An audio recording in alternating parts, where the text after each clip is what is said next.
Commissioner for Education, Dr. Peter Nwago, disclosed this in a statement issued in Port Harcourt.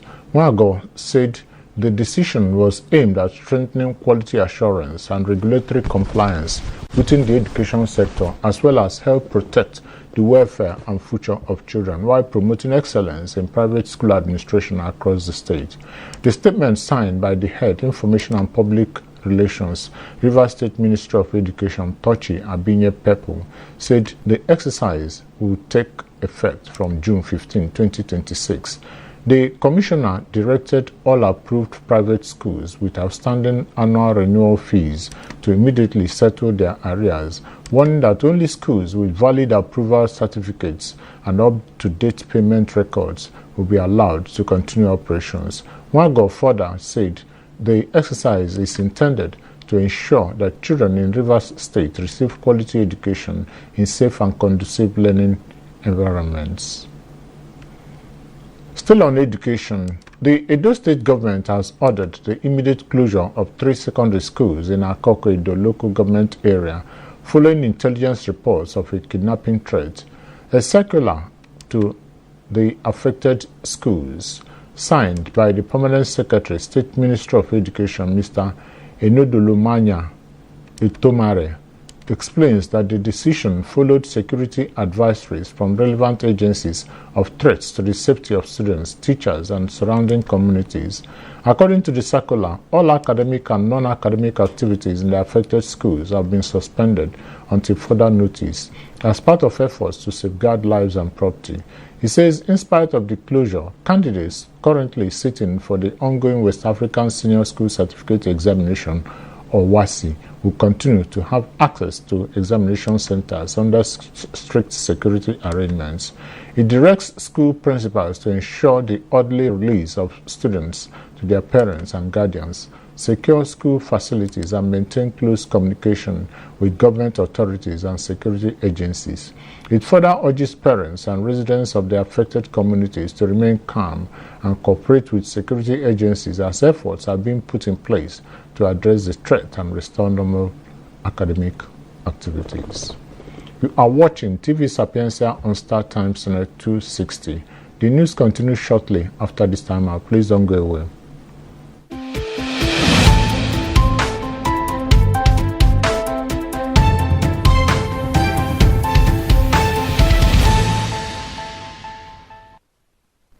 Both. We have quality and we've got quantity. Why not have both? I can have it all.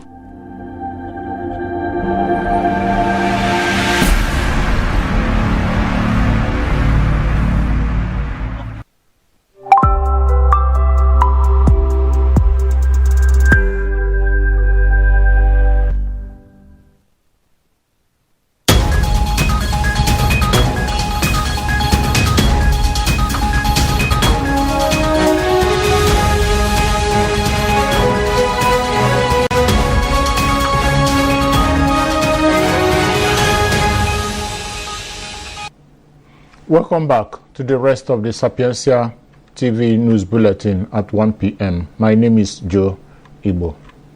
An attack by suspected bandits on government secondary school Iluke Bunu in Kaba/Bunu local government area of Kogi State has left 3 people dead, including a vice principal and a 6-year-old boy.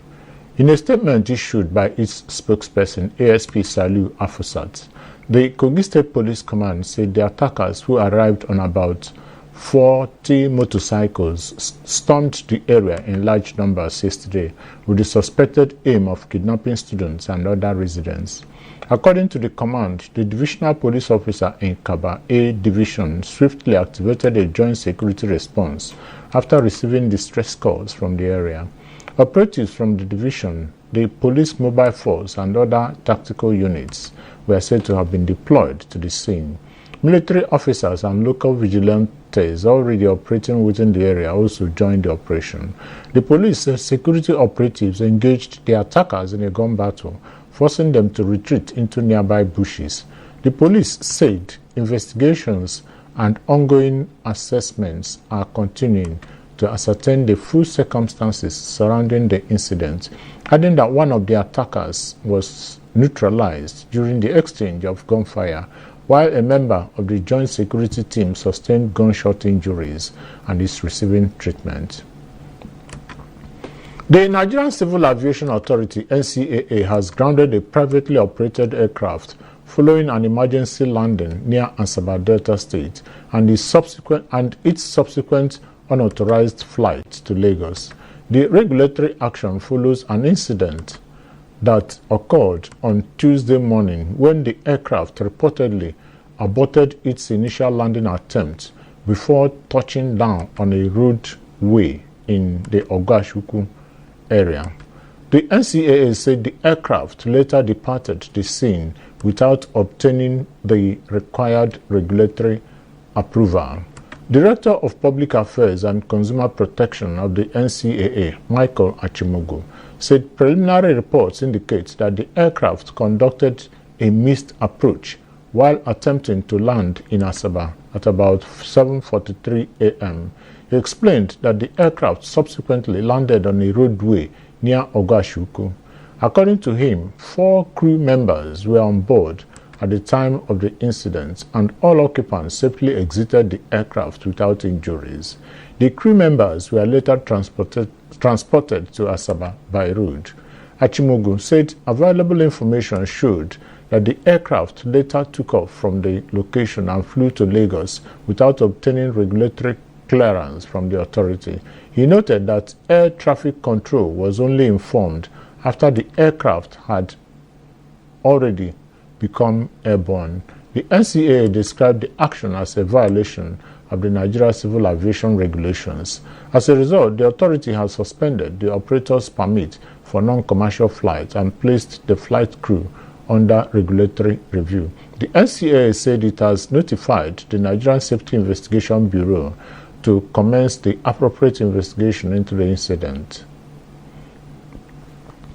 Many households are increasingly turning to charcoal as an alternative cooking fuel following the continued rise in the cost of cooking gas across the country.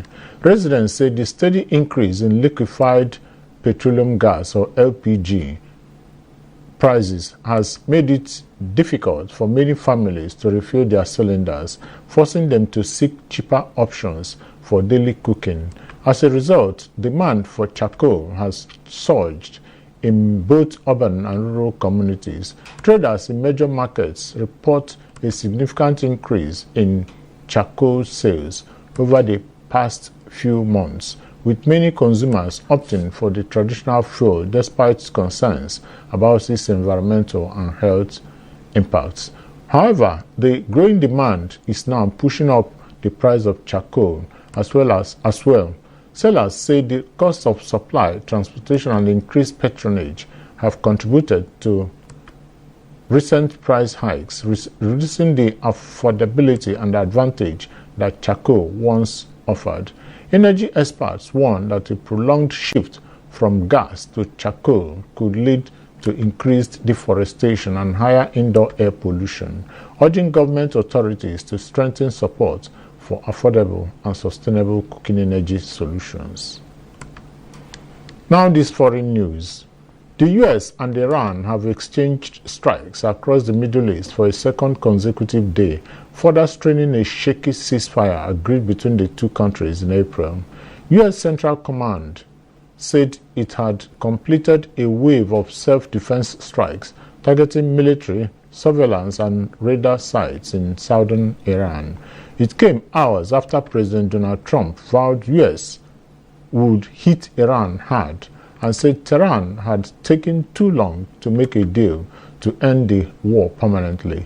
Tehran responded to the attack with a round of strikes targeting US military assets across the region, with bases in Bahrain and Kuwait under Iranian fire for a second day in a row.